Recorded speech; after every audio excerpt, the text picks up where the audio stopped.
Is there anything you want for your kids that's different? Oh yeah, I want them to have the fullness of life and family. What if I told you that the royal palace has just launched an investigation so explosive, so unprecedented, that it could destroy everything Harry and Meghan have built over the past 5 years?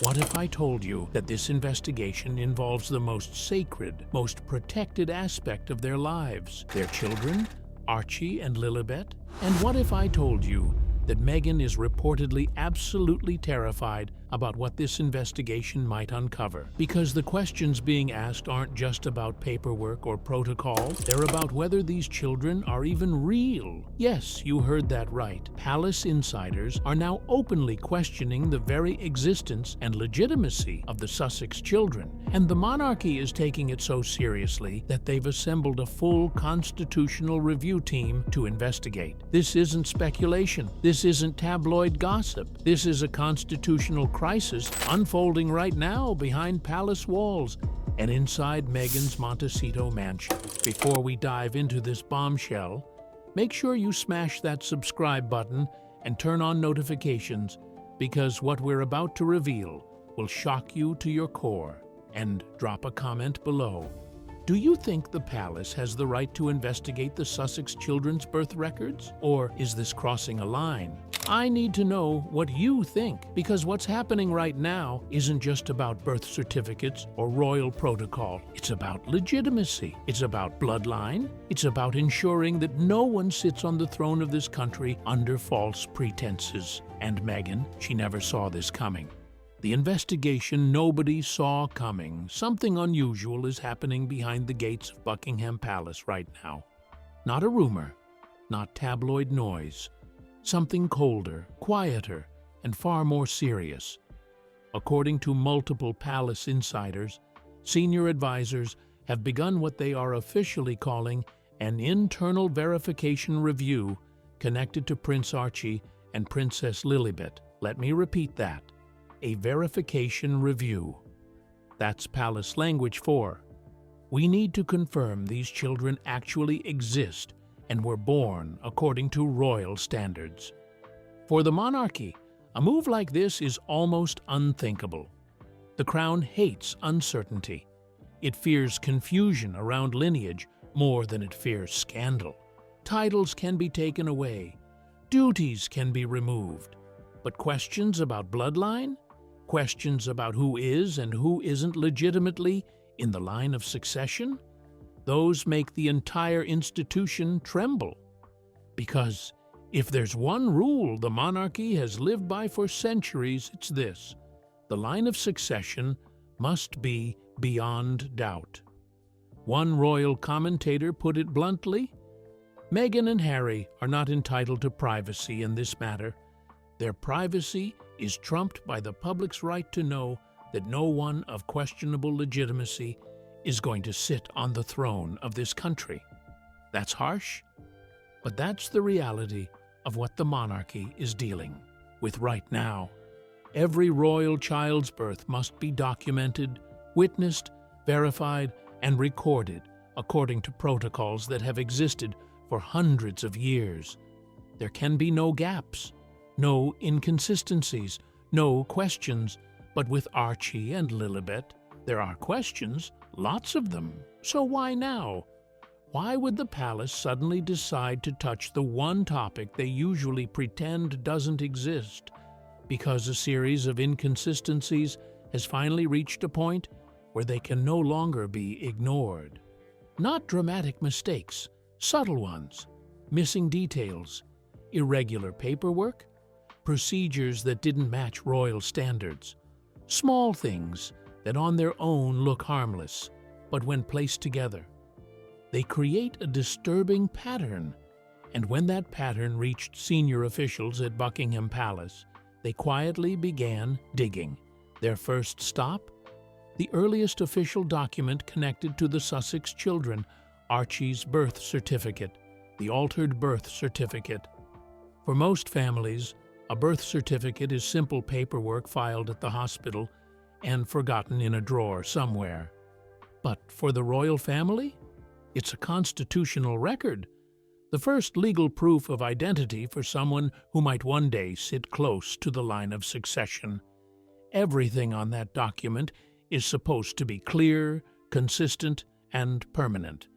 But Archie's birth certificate didn't stay that way.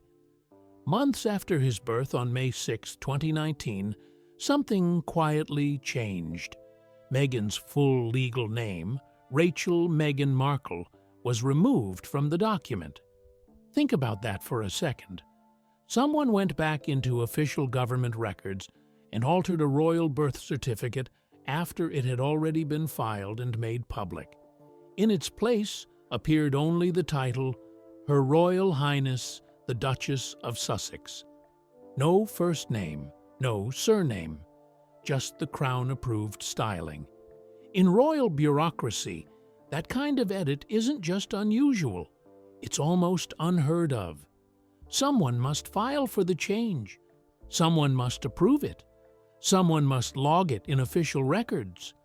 And there has to be a reason strong enough to justify altering a future royal's foundational document. Yet when palace investigators looked back into that moment, something didn't add up. The explanations didn't match. Meghan claimed the palace requested the change to align with royal protocol. Palace insiders insisted Meghan's side pushed for it, possibly to distance herself from her legal identity. There was no unified story, and more importantly, no clear paper trail explaining why the edit was actually needed. Now ask yourself this. If you were a parent, would you go back months after your child's birth and remove your own name from their birth certificate? What possible legitimate reason would justify that? And here's where it gets even stranger. When investigators cross-referenced Archie's birth certificate with the California Birth Index, a database that stores records of births in California, they found additional inconsistencies in how the information was filed and recorded. Some details matched, others didn't quite align. It was as if someone had been very careful about what information appeared, where, and what information was deliberately obscured. And for the palace, uncertainty is more dangerous than controversy. If the certificate was altered once, why was it altered at all? What else in Archie's early timeline didn't match royal standards? And most importantly, was someone trying to hide something? Those questions pushed the review deeper, straight into the day Archie was supposedly born. The birthday timeline that doesn't add up. Once palace staff pulled Archie's certificate, they began retracing everything surrounding his birth. And that's when the second wave of irregularities appeared.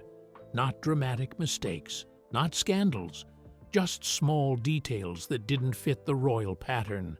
Details the monarchy normally handles with military precision. First, there was the announcement.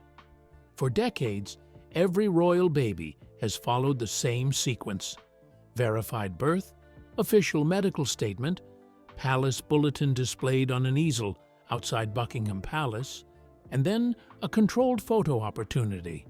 This tradition goes back to 1837. It's not optional. It's constitutional protocol. When Prince George, Princess Charlotte, and Prince Louis were born, the process was flawless. The easels listed the doctors' names with signatures, birth weight, birth time, and references to the royal family. But Archie's announcement? It was completely different. Instead of following protocol, Meghan and Harry kept Archie's birth private for over 8 hours. They didn't tell anyone he had been born. They also issued a confusing press release, suggesting Meghan had just gone into labor, after Archie had already been born. Let me repeat that. They announced she was in labor after the baby had supposedly already arrived. Why would they do that? Why deliberately mislead the media and the public? The result was that everyone felt deceived because they were deceived. One royal commentator said, "They were playing games with this. and it only diminished credibility and trust. It honestly made people mad and irritated because it's like, why would you do that? Why are you lying to people? Why are you trying to mislead them? And when they finally did show Archie to the world, there was no hospital steps moment, no verified witness statements, just a brief staged appearance days later. The world saw Meghan in a white dress holding a completely still baby, while Harry stood awkwardly beside her. No doctors, no palace officials, no traditional easel with verified signatures. One observer noted, Harry was holding this completely still baby. It looked odd. It didn't look natural.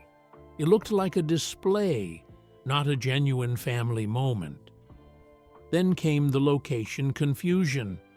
Initial reports suggested Meghan gave birth at the Portland Hospital, the private hospital she had supposedly chosen. Later statements hinted at a home birth. Then there were whispers about a completely different hospital. Behind closed doors, palace staff reportedly had trouble matching the timeline with standard royal procedures. Royal births usually include midwives, physicians, and senior officials who sign and witness key moments. Everything is documented because it has to be. But when palace investigators reviewed Archie's timeline, they found gaps, missing witnesses, missing hospital confirmations, confusion over which medical personnel were actually present, delayed paperwork that should have been filed immediately. Not enough to claim outright wrongdoing, but enough to question whether the process was followed to royal standards. And here's the critical point. Royal protocol exists for a reason. It's not about being controlling or old-fashioned. It's about creating an unbreakable chain of verification so that nobody, ever, can question whether a royal child is legitimate and actually belongs in the line of succession. But with Archie, that chain has serious cracks. The pregnancy that divided public opinion. Now we need to talk about something controversial, something that's been whispered about for over 3 years, but rarely discussed openly in mainstream media. Did Meghan Markle use a surrogate? This question has been circulating literally since Archie's birth, and now, with the palace conducting an official review, that question is being asked at the highest levels of the monarchy. Let me be clear. I'm not making accusations. I'm reporting on what palace investigators are now examining as part of their verification review. And what they're examining are the inconsistencies in Meghan's pregnancy appearances. Throughout her pregnancy with Archie, observers noted unusual details. The bump seemed to change size dramatically between appearances, sometimes larger, sometimes smaller, in ways that didn't match typical pregnancy progression. There were moments captured on camera where the bump appeared to shift or move in ways that seemed inconsistent with a natural pregnancy. One particularly viral moment showed what many called the moon bump incident, where Meghan's pregnancy belly appeared to fold or collapse as she sat down during a public appearance. Defenders dismissed these observations as conspiracy theories, optical illusions, or the result of different clothing and camera angles. But palace investigators aren't dismissing them. They're collecting every public appearance, every photograph, every video from Meghan's pregnancy, and comparing them with medical standards for pregnancy progression at various stages. One insider revealed, the question isn't whether people believe conspiracy theories. The question is whether the documentation exists to verify a natural birth according to royal medical standards. And right now, that documentation is either missing or inconsistent. Now let's talk about Lilibet, because if Archie's timeline was questionable, Lilibet's is an entirely different level of concern for the palace. The Lilibet mystery. If Archie's timeline felt unclear, Lilibet's birth created a level of uncertainty the palace had never dealt with before. Why?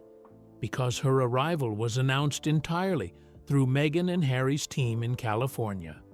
No British doctors, no royal medical staff, no palace bulletin, no traditional easel outside Buckingham Palace, not even a confirming statement from the royal household. Instead, the public received a polished press release and a handful of carefully selected photos. For any other celebrity, that would be normal. For a child tied to the royal bloodline and the line of succession, it's a complete break from hundreds of years of protocol. Royal births are typically verified by medical professionals approved by the Crown. Records are filed immediately with proper witnesses. The location is confirmed and documented. But with Lilibet, none of those familiar pillars were visible. And as investigators reconstructed the timeline, the contradictions multiplied. Even Meghan's pregnancy appearances during the COVID pandemic, captured through Zoom calls and occasional paparazzi shots, didn't create a consistent picture. Some photos made her seem further along in her pregnancy. Others showed barely any visible bump at all. One royal watcher noted, "During the pandemic, we saw so little of Meghan that it was impossible to track the pregnancy progression in any meaningful way, and that may have been intentional." But here's what really raised alarm bells at the palace. The birth announcement itself contained very careful language. It never explicitly stated that Meghan personally gave birth to Lilibet.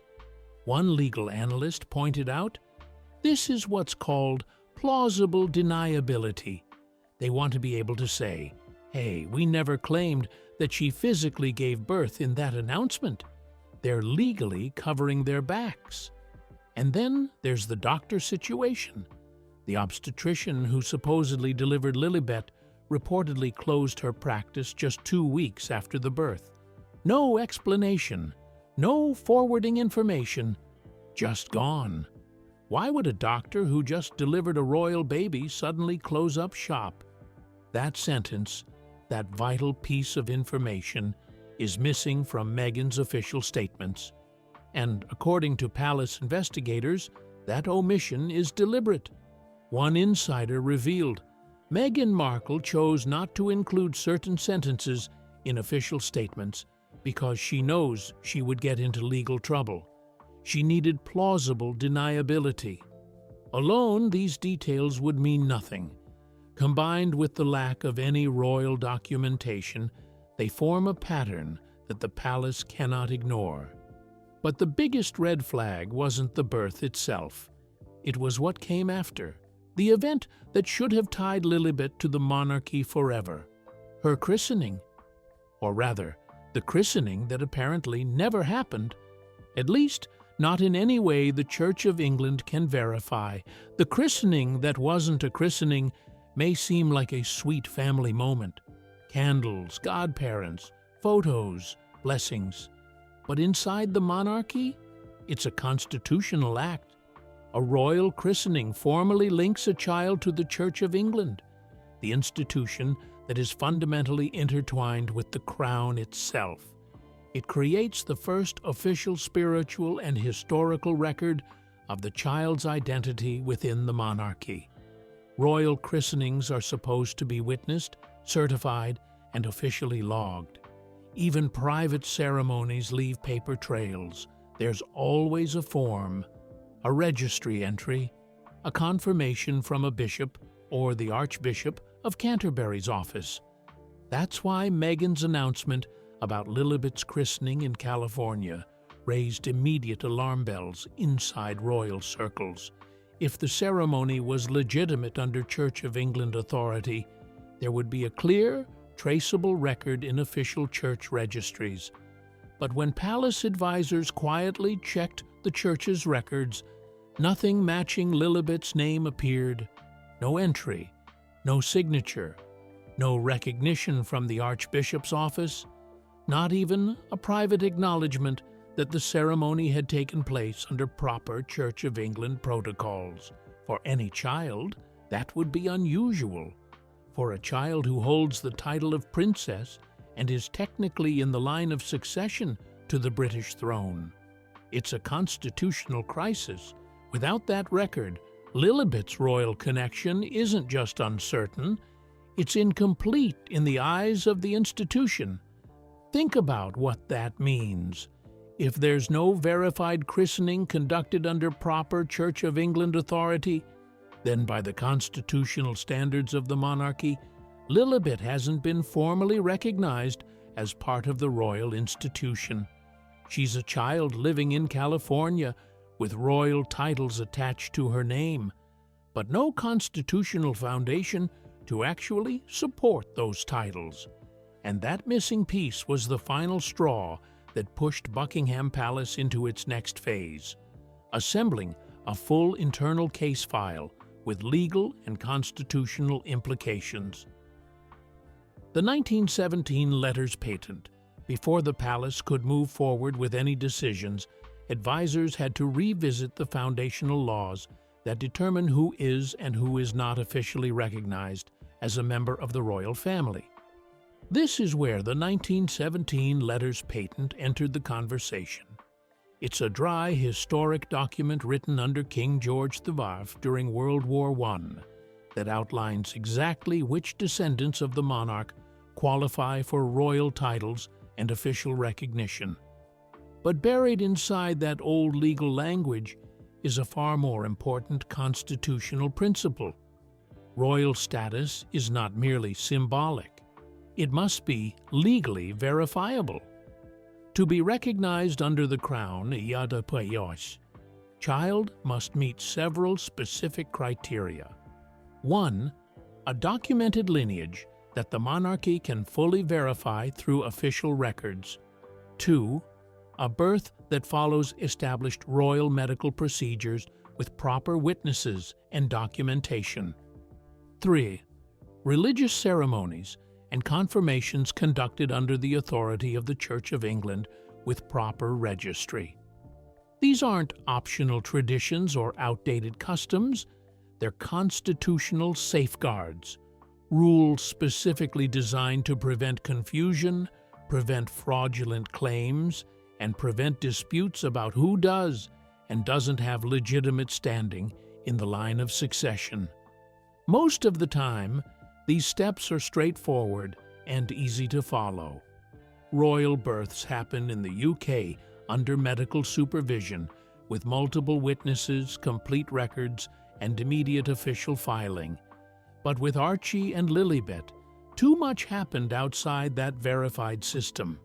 Foreign births with no royal medical oversight, no verified witness statements from palace-approved officials, unverified and contradictory timelines, missing or altered documents, ceremonies with no traceable official records. One constitutional expert explained, "The monarchy is willing to be flexible on many things, titles, duties, even working arrangements, but they cannot be flexible on verification of lineage. That's the one non-negotiable foundation of the entire institution." Which brings us to the question that's now consuming the palace. Do Archie and Lilibet actually meet the constitutional requirements to hold their titles and remain in the line of succession? And if the answer is no, or even if the answer is uncertain, what happens next? Buckingham Palace builds its case. Once the christening question hit the table, Buckingham Palace shifted from passive observation to an organized, methodical, and comprehensive review. Not a public investigation, not a media spectacle. A quiet internal case file, the kind the monarchy uses when something fundamentally doesn't align with centuries of royal precedent. Senior advisors, royal archivists, constitutional lawyers, and clerical liaisons from the Church of England were all quietly pulled into the review. Their task wasn't to accuse anyone of specific wrongdoing. It wasn't emotional. It wasn't personal. It was simple and clinical. Reconstruct every documented step of Archie and Lilibet's arrivals and compare them point by point with established royal standards. They created what insiders describe as a timeline wall in a private palace office. Births, announcements, public statements, medical records, or the lack thereof, ceremonies, documents, every public and private detail available to the Crown. And, as they methodically filled in the dates and cross-referenced sources, more inconsistencies surfaced, missing or incomplete witness statements that should have been standard, missing hospital confirmations that would normally be automatic, confusion and contradictions over which medical personnel were actually present, significantly delayed paperwork that should have been filed within hours, conflicting accounts from Meghan's team, Harry's statements, and palace records, religious ceremonies with no verifiable Church of England records, births occurring outside royal medical supervision, signatures and documentation that didn't match standard royal procedures, and photographic and video evidence that raised questions about pregnancy progression. Individually, none of these items was necessarily explosive or definitive, but together they formed a pattern that the Crown could absolutely not ignore. Because for the monarchy, uncertainty about lineage is more dangerous than scandal, more threatening than controversy, more existentially concerning than bad press. A disputed or unverified timeline creates constitutional doubt. Doubt weakens institutional legitimacy, and legitimacy is literally the monarchy's entire foundation. With the case file growing thicker and more comprehensive by the day, one question became absolutely unavoidable. What does this constitutional review mean for Meghan, Harry, and their children? Panic in Montecito. Inside Montecito right now, the atmosphere is nothing like the carefully curated, serene images that Meghan posts on social media. Because Meghan and Harry know exactly what a formal royal review means, and it's far worse than public criticism, bad press, or negative headlines. For Meghan, the danger isn't just personal. It's brand-destroying and empire-collapsing. Her entire post-royal identity has been meticulously built around being a modern duchess and a mother of royal children, someone who stepped away from the palace but still carried all of its mystique, prestige, and global recognition. That royal mystique is what powered the massive Netflix documentaries, the multi-million-dollar book deals, the high-profile interviews, her signature on lifestyle products and wellness brands, the entire American Riviera orchard image she's been trying to project. But what happens to a royal mother when there are official questions about whether her children are actually royal? What happens to a duchess when the palace itself is questioning whether her family line can be verified according to constitutional standards? That changes absolutely everything. Every product she launches carries the implicit promise of royal connection. Every interview she gives trades on her status as a mother of titled children. Every photo she posts derives its value from the perception of royal legitimacy.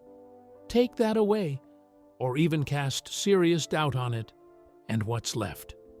Just another celebrity in California trying to sell products in an oversaturated market. For Harry, the impact cuts even deeper, because this isn't about business or branding. This is about his fundamental identity and his children's place in the world.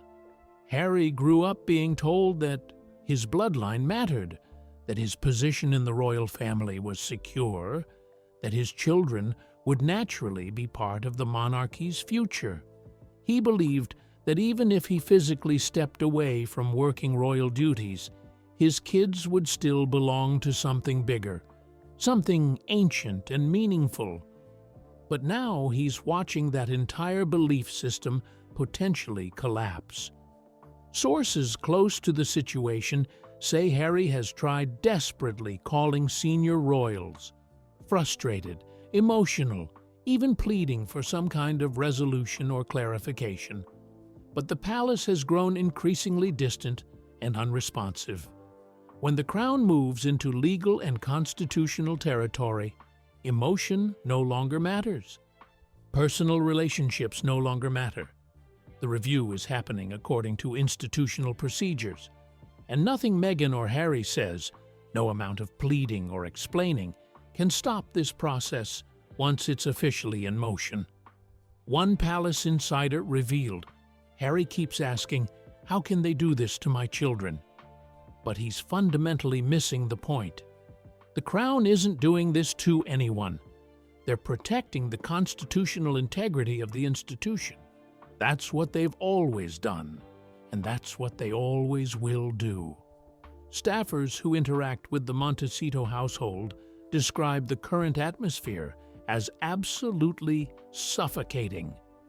Meghan reportedly paces the house late into the night, phone constantly in hand, obsessively reviewing news coverage, social media reactions, and calling legal advisors and PR specialists.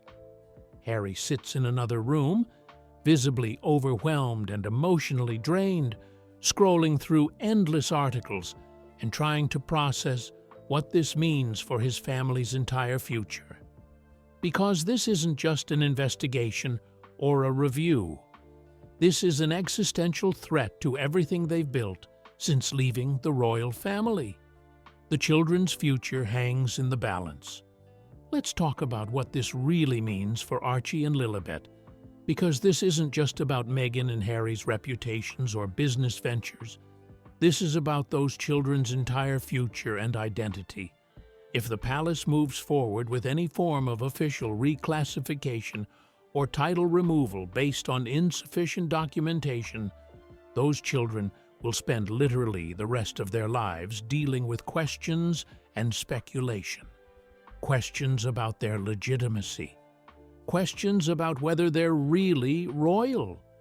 Questions about whether they truly belong in the line of succession. Questions about why their own parents couldn't or wouldn't provide proper documentation.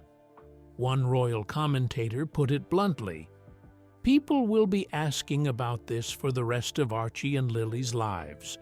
They may deal with questions about surrogacy, about documentation, about constitutional standing for decades, and the only people they'll have to blame are their own parents, who fueled these questions by refusing to follow standard procedures." And that's the tragedy in all of this. Meghan and Harry have consistently claimed they made all their choices to protect their children's privacy and well-being. But by breaking protocol, by being deliberately secretive, by refusing to follow the same verification standards that every other royal has followed for centuries, they may have actually done the opposite. They may have created a lifetime of questions, speculation, and uncertainty for Archie and Lilibet. Imagine Archie at 25 trying to establish his own identity. Will he be able to use his royal title professionally? Will businesses and organizations accept that title as legitimate, or will they question its constitutional foundation? Imagine Lilibet at 30 trying to write a memoir or build her own brand. Will she spend half the book defending her very existence and legitimacy instead of telling her actual story? These are the real-world consequences of constitutional uncertainty. Royal titles aren't just fancy words or ceremonial decorations. They carry legal weight, constitutional implications, and historical significance. You can't just attach a title to your children and expect the world, and more importantly, expect the monarchy itself to accept it without proper verification and documentation. Now the palace is demanding that verification, and Meghan and Harry may not be able to provide it. The three possible outcomes, now that Buckingham Palace has quietly but methodically assembled its comprehensive case file, we've reached the final and most critical stage, the one Meghan and Harry fear most, the stage where the monarchy decides exactly how to act on their findings. And here's what you need to understand. The Crown always, without exception, chooses the option that best protects the institution itself, not individuals, not feelings, not public relations. There are three possible outcomes that constitutional experts are now discussing, and each one would fundamentally reshape everything around Archie and Lilibet. Option 1. Titles frozen with no future recognition. The palace could simply stop updating, expanding, or officially recognizing the children's titles in any meaningful way. No dramatic removals, no public announcements, just a quiet, permanent freeze.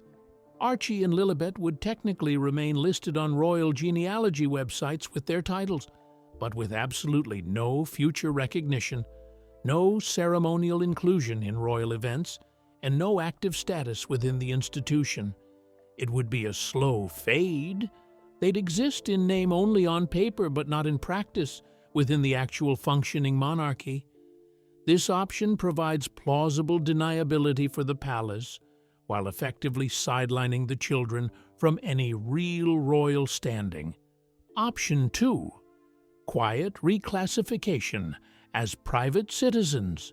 Without making any noise or issuing press releases, the palace could internally reclassify the children as private individuals, living outside the royal structure. No public drama, no official statements. Their names would quietly move down or disappear from official pages and documents. They'd be treated in palace records simply as Harry's children, descendants with Sussex family connections but no active constitutional standing. They'd still technically be Harry's kids, but they wouldn't be considered part of the working or recognized royal family in any official capacity. This option allows the palace to distance the institution from constitutional questions without openly calling anyone's legitimacy into question. Option 3. Formal removal of titles and succession rights. This is the rarest, coldest, and most consequential move, and it's the one this internal review now makes constitutionally possible. If the official documentation cannot adequately verify that birth protocols were followed or that lineage standards were met according to the 1917 letters patent, the Crown has the legal authority to formally remove titles and remove individuals from the line of succession altogether. No anger, no emotion, no personal vendetta. Just the monarchy doing what it's constitutionally obligated to do: protect the integrity and legitimacy of the line of succession. This would be absolutely unprecedented in modern royal history. But constitutionally and legally, it's completely within the palace's power and arguably within their responsibility. One constitutional lawyer explained, if there's genuine uncertainty about whether children meet the documented requirements for royal status, the Crown not only can act, they arguably must act to prevent future constitutional challenges. So, which option is most likely?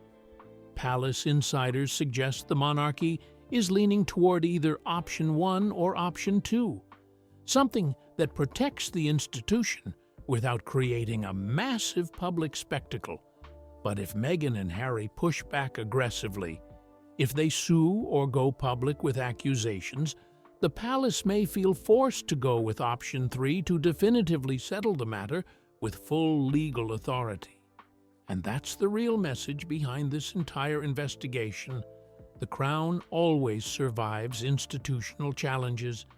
Individual people and their feelings do not. Meghan and Harry built their post-royal empire on royal mystique and the perception of legitimate royal children. But the palace holds all the constitutional authority and legal documentation. And with one official decision, one legal opinion from constitutional advisors, one formal statement, they can erase everything Meghan and Harry have built. The palace has opened an unprecedented constitutional review into the birth records and documentation of Archie and Lilibet. They're building a comprehensive legal case examining every irregularity, every procedural gap, every deviation from royal standards. Meghan is reportedly terrified about what this investigation will uncover and what it means for her carefully constructed brand.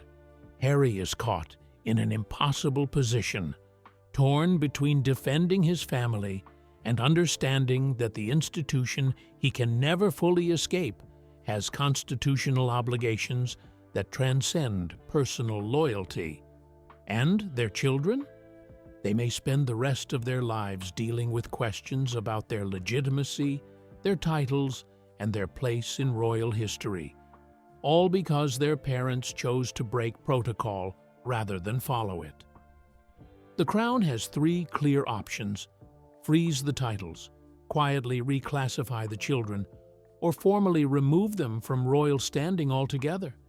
And nobody, not Meghan, not Harry, not their legal team, not their PR specialists, can stop this constitutional process once it's officially in motion. Because the monarchy doesn't care about Netflix deals, or Oprah interviews, or social media backlash. It doesn't make decisions based on celebrity status or public sympathy. It cares about one thing and one thing only: protecting the constitutional integrity of the institution for the next 500 years. If that means making difficult, painful decisions about the Sussex children, so be it. The Crown always survives. Individual people and their feelings do not. Now I need to hear from you. Do you think the palace is right to conduct this constitutional review? Should Meghan and Harry be legally required to provide complete documentation for their children? Or is this an unfair invasion of privacy that crosses ethical boundaries? Do you believe the surrogate rumors? Do you think there's genuine constitutional concern here? Or is this the palace punishing Harry and Meghan? Drop your honest thoughts in the comments below. I read every single one, and I want to know where you stand on this explosive situation, and if you want to stay updated on every single development in this constitutional crisis as it unfolds, make sure you smash that subscribe button and hit the notification bell. Because trust me, this investigation is just getting started, and what the palace ultimately decides could change everything we thought we knew about the Sussex family. This isn't over, not even close. Thanks for watching. I'll see you in the next one.